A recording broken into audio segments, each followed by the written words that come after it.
Good morning, guys, and welcome to the podcast today. I've got a special guest for you today, Dr. Jessica, but she goes by Jessica, coming out of the Bay Area.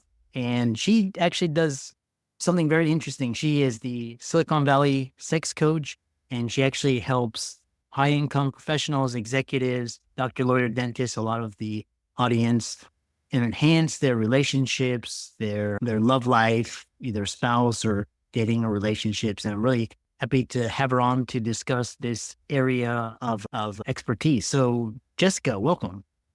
Thank you, Christopher. Yeah, you have an interesting story, and a lot of audience there listen to this. They're like, "Whoa!" But introduce yourself, and we'll dive right into the conversation. Yeah, absolutely. So some people call me the Silicon Valley sex coach, and I also call myself an executive relationship coach for men and couples in tech. And do you want me to say more about how I got here, a little bit about the story, or is that good for now? Yeah, but just enlighten whatever the you feel like the audience would benefit from. Yeah. So getting into this career was very unexpected for me. It was the last thing I thought I'd ever be doing. I grew up in a religious conservative small town in West Texas. And I was a scientist. So I went to MIT and I wanted to study course 16 aeroastroengineering, but I ended up becoming a chemist. I loved working with my hands and this dance of bonding that the molecules did. And we had some really charismatic OChem professors. Then I did a PhD and a postdoctoral fellowship in neuroscience. And I was all science all the time, totally in my left brain, really thinking of the emotions of distractions and the body as a distraction. And really to succeed at MIT and at my PhD at Berkeley, which was the #1 graduate school for chemistry PhDs, you had to just cut yourself off from the neck down and work like a robot. And I know a lot of my friends who are programmers and who are MDs say the same thing. It's just brutal to get through school. And what happened to me after that, I finished my postdoc. And I had always wanted to be a professor, but something in me broke open. I went to Burning Man one too many times, is the way I say it sometimes. And I was having chronic fatigue, generalized anxiety, drinking too much, and my social interactions were really challenging and stressful. And then my marriage was full of anguish. And something in me said, you're not supposed to be doing this anymore. And I remember the day I was pipetting with a multi-channel pipetter and triplicate 96 well plates, this radioactive substance. And I was like, I don't think, yeah, it was just the voice in my heart broke through and said, you're not supposed to be doing this. And I talk about that moment in my TED Talk too. And so it took all the courage I had, but I left my career. I was really embarrassed. I was really ashamed. What is my family going to think? But I didn't see a way forward. And I went on a journey around the world to, on purpose, do things that scared me, to say yes to anything that I would have habitually closed down to. And so I ended up doing a lot of different meditation retreats, yoga retreats. I did contact improvisation dance. It's this improvised and very full body contact dance form that it was really a huge jump for me in my nervous system. I did Kundalini and I discovered Tantra. And in that process, I wasn't looking for a spiritual teacher. I was wedded to science and I wasn't looking for awakening. I didn't know what that was, but it happened. Something happened where at the end of a ritual at this particular Tantra school, I found myself catapulted out of my mind and into my body. And I like to say from trying to be like a man into relaxing into the feminine. I didn't know what that was. I didn't want that, but it was happening. And it felt like I had been dead before. It felt like life had been in black and white. And I reconnected to some deep power and energy that was always running through me. And I realized what it could feel like to walk through life not having to try so hard, but relaxing into my center, into my self-worth, into confidence. It was a huge revelation. And I've spent 4 years living in spiritual communities in Asia after that and doing all the personal growth work I could find. I was so furious that no one had taught me any of these things that I learned before my divorce. So my marriage ended in divorce. And then only after that did I learn all about attachment theory and trauma healing and all of the different modalities that are available to us today: conscious communication, emotional regulation. I had never, in my entire 30 years of life at that point, I had never had a single class or had a single teacher who said, "Hey, these are basic self-awareness skills you should learn. These are basic relational skills that would help you." There weren't any classes available in that at MIT or at Berkeley at the time. I hope that it's different now. And I thought, wow, I could really have used some of these skills in my marriage before I got painfully divorced and ended up with no career, no house, no income, alone on a tropical island, not knowing would become of my life. So after 4 years of studying and embodying this work, I started my first business. And that's how I started Bliss Science. Interesting. And so there's a lot to unravel there. One thing is when you what's interesting is you have this idea of called relational intelligence.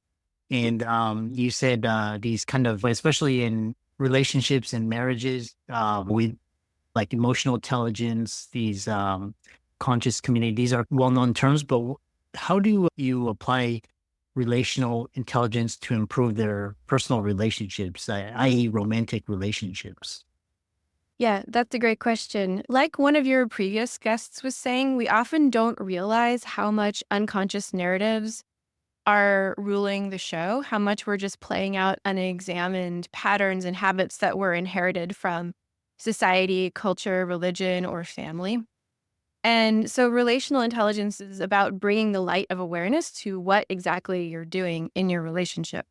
In my marriage, I was just trying to control it because I had slotted us into these roles, these pre-existing unconscious roles that I had been given about how things are supposed to be. And then I was trying to make them work that way using logic only.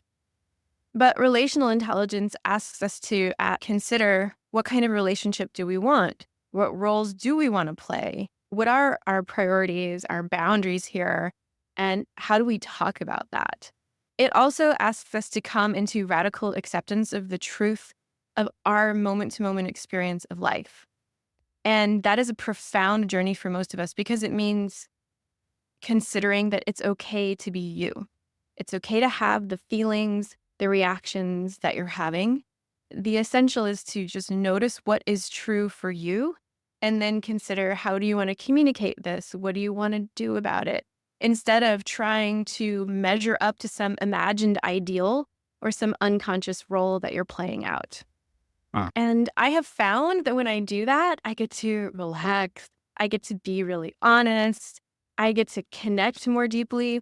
And I have this foundation of love, vitality, connection, safety in my relationship that is this springboard that allows my success in my businesses. Interesting.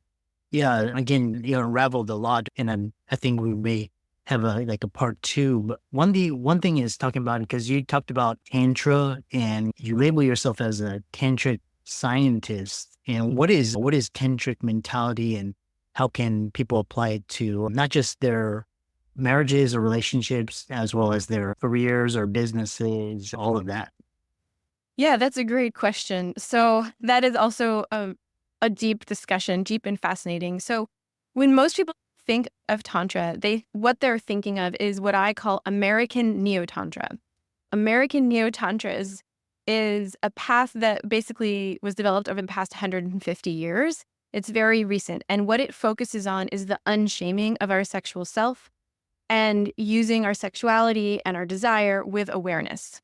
So imagine being able to talk about sex in your relationship, being able to not be ashamed of your desire, being able to try new things like an experimenter, like a scientist in the bedroom without having to just perform or play out, again, unconscious roles. So that's American Neo-Tantra. Mm. But classical Tantra is a sophisticated spiritual path like Buddhism. It is an awareness practice and a liberation practice designed to liberate you from suffering, right? From the constant cycle of samsara, of joy and pain in life. And so classical Tantra is about meditation. It's about mantras. It's about working with your energy. to empower you. Now, the radical thing about classical Tantra that changed my life is that it's an embodied spiritual practice. It's not about up and out transcending and leaving the body as a distraction to awakening. It's about using everything that's going on for you. So all of your energy, all of your emotions and thoughts as a path to awakening. So when I say I'm a tantric scientist, what that means is now I'm an embodied scientist. So instead of just trying to logic my way through life, I have incorporated all of my wisdom centers into how I live my life. Oh, interesting. I have two questions. So first question is, how is tantric mentality different from like yogic practices? You get into your body, or it actually helps you to identify the areas of that you're placing your attention in, and it's, how is that different? I just love this question. I love talking to MD PhD. They're asking better questions than most people. Thank you. Yeah. So this is a very fascinating. I mean, that question is in the whole thesis in itself. But what I will say is that yoga asana practice that we've inherited is based on an ascetic tradition. So it became highly asceticized. So it's about go in a cave, do your practice, and transcend. It's about up and out, essentially. So even though you are using your body, it can tend to be a little bit dismissive. Like it's about purifying the body. It's about getting better. It's about moving your energy up. Whereas tantric embodiment is about down and in. It's finding the true self, the truth of who you are, going deeper within to you. And it's not about trying to be better or different, but it's about noticing what is and working with that with acceptance. Mhm. Yeah. That's the start of the explanation. Yeah, interesting. And what I found interesting during your introduction was you talked about being an MIT scientist and you work with very high achieving, very logical individuals, and you had this awakening moment. And my question to you is, because I didn't have that awakening via your route, but I had this awakening is like, yeah, the healthcare system is not for you, and you're gonna be doing something else. And what does this mentality or practice apply to creatives? Because it sounds like you are a creative in a very logical, very regimented field. Is it like the creative awakening, or is it just everybody? Let me see if I understand. Can you repeat the question? Yeah. For example, sometimes you have really logical scientists. Just they're happy with their marriage. Could be sexless, could be whatever. They just have that stereotypical, like they married a spouse, had kids, they had a house, and they have a career. And then there's others which I encounter a lot in millennials and Gen Z. It's like these creatives. There's writers, bloggers, YouTubers, and they have this yearning and the sense of freedom that you are describing. So, like, what does this sort of, my question was, how do professionals, like the people that aren't awake, prioritize their sex lives and relationships as much as their work or fitness routines? Yes, that's a great question. So one of the gifts of tantric practices is it asks us to, for example, meditate on death.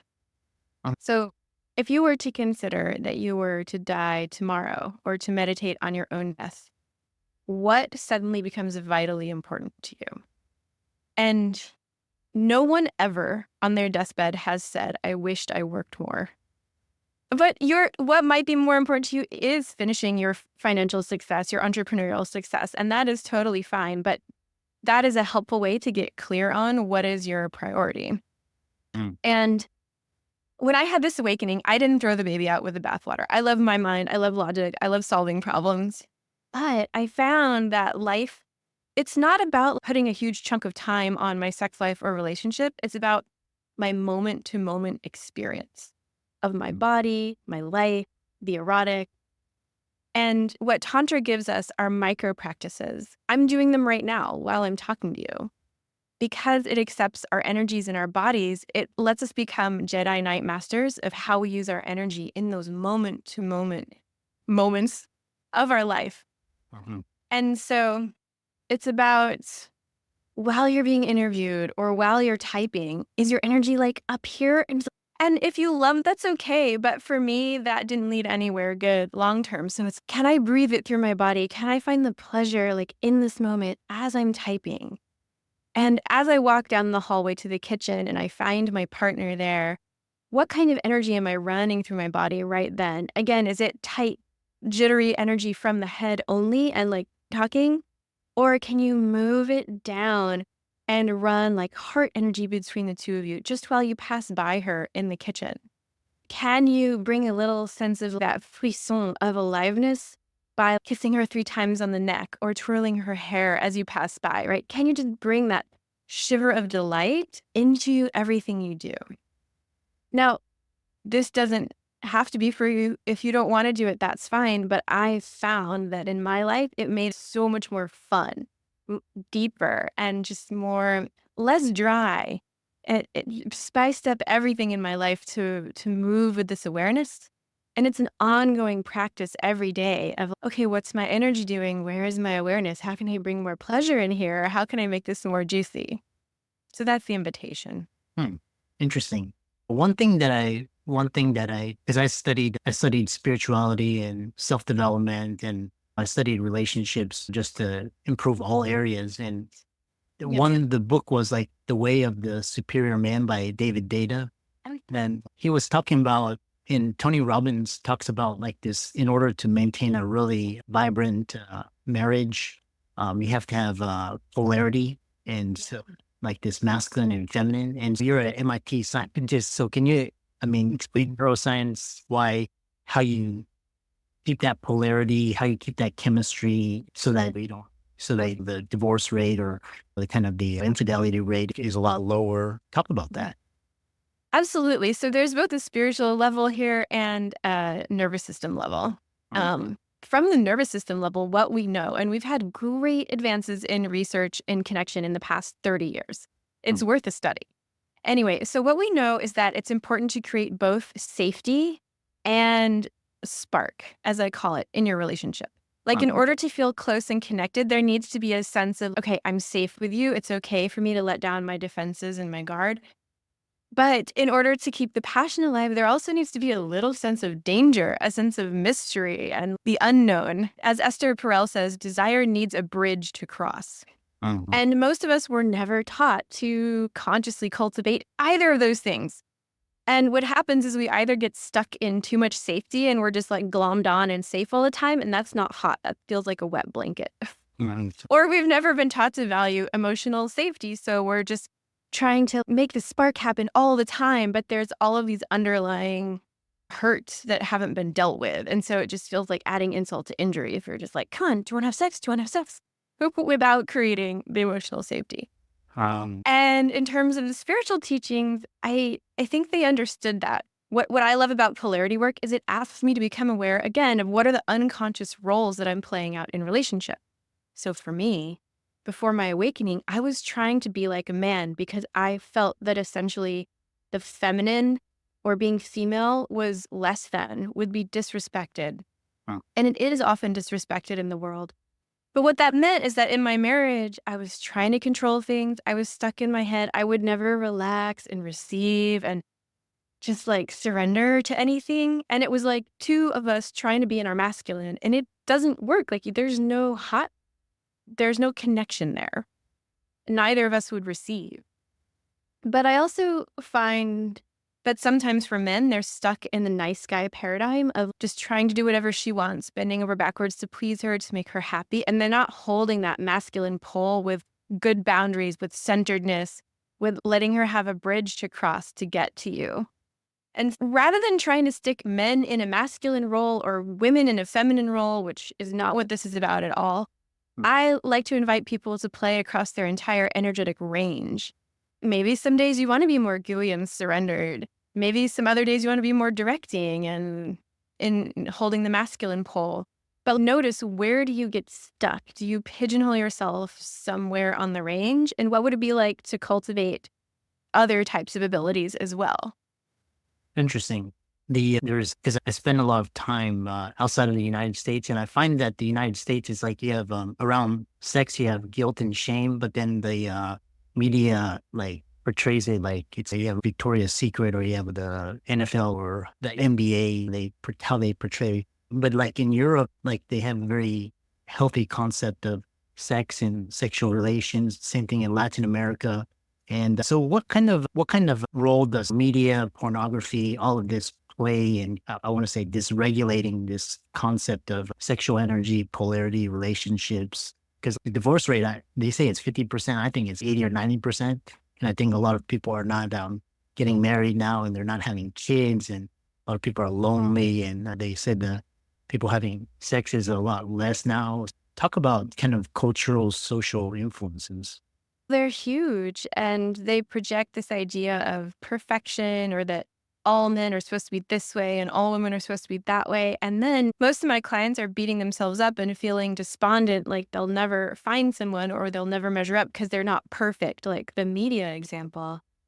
And it's this odd thing where like the media gives us this idea of like sex as performance, and then religion and culture just shames us around it. So we're not allowed to talk about it. We're not allowed to educate ourselves around it, but we're supposed to perform perfectly. It's a recipe for disaster. No wonder everyone is, I'm not doing any of this. Hmm. Yeah. Yeah. Yeah. And then I know we're coming to the end. There's one talk about, because you talked about traumas. And for example, again, in the Western hemisphere, you've got the macho guy, you have the playboy, you have the very successful kind of these stereotypes, as well as, the female stereotypes, and how that relates to like your past traumas and how that creates a dysfunctional sexual relationship. That's a big question for the last question. Stuff I forget about. I think a lot of it's well known that we create defensive mechanisms because there were certain ways we had to be in order to survive when we were growing up. Mhm. And so if we felt like we wouldn't be respected unless we were macho or big, then we can have that veneer. That's what's leading the way when we're older. And so what's important in the work when you come to work with a coach or a therapist is to recognize that as a defense, respect it, that it was there for a good reason, but then get in touch with your vulnerable self underneath, like your true self and your true desires, and allow that to lead the way. Mhm. So I actually founded an AI company, a tech company last year, and we just got funded called Digital Wisdom. And I created this company to marry my passion for personal growth work with technology. And so this will allow people to access wisdom like personal growth, ask all your questions about sex and relationships. You can ask Jessica Gold AI, it's my app on the App Store. You can ask her 24/7. So I created her with my life story, my method of coaching.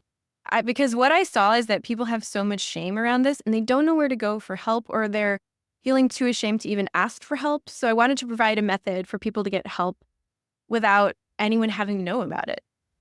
Yeah, really, because heard Esther Pearl. She gave a talk at South by Southwest. I can't remember if it was last year, but she also has this kind of AI type avatar where clients, because she's a sex therapist. Final question. Hopefully, is somebody listening to this and they're still stuck in the matrix. They're daydreaming, sleepwalking through life, and they know their marriage is like just boring and stale, and like what's your advice to them for waking up and just looking in? Because it reminds me of this movie where just people are just like they're just going about their daily lives, and all of a sudden the woman sees like a very attractive the pool boy or something, and she has an affair, and it leads to all this things. How do people actually wake up? You're not ready till you're ready. Even though I was infuriated that I'd never had a single class in how to be a healthy human in my entire scientific career that spanned 10 years, if there had been a class, I wouldn't have taken it because I had been raised to really disdain that stuff and to see Mm. it as weak and gross and uncouth. But I slowly was putting myself in situations with new kinds of people, new environments, especially in the San Francisco Bay Area. And it was like cracks started to show in my armor. So even if you're sleepwalking and you have this sense that something's not right, but you don't know what to do about it and you feel too ashamed of it, just start talking to trusted mentors, to people who, if you have a little sense inside of you, I like what that person's doing. I don't understand it, but I want to learn from them. Just read or listen and Start slowly, taking one step. What would one step look like in that direction? But so those are the two things. Do move toward what scares you, but slowly. Take your time. And the second thing is put death in front of your life and consider, okay, if you were going to die tomorrow, what becomes vitally important to you right now? And Um, that meditation is so helpful in overcoming fears. yeah. It says, I love the saying, when the student is ready, the master will appear. Sometimes it hits you like blindsides you, and sometimes it's this little inkling, which you described so nicely. So, how can people reach out to you and check out your work and follow you in all of that? Yeah, thanks. So my website is bliss-science.com, bliss-science.com. You can email me, jessica@bliss-science.com. And I just started a new Instagram because my old one got shadow banned because I talked too much about sex. You know how it goes these days. But I would love new followers on my new Insta, which is at Dr. Jessica Gold. Doctor is DR. And yeah, so check it out. Reach out to me with your questions. I have a Facebook group too called Passionate Relationships for Powerful Men. There's women in the group too. It's a great conversation between the genders. I'm creating like a more intentional, safer space to be really real there. Mm. Yeah, and I really enjoyed this conversation and keep up the great work. And I encourage the audience to check out Jessica's socials, give them a follow and reach out to her. And thanks so much for coming on. Thank you, Dr. Lou.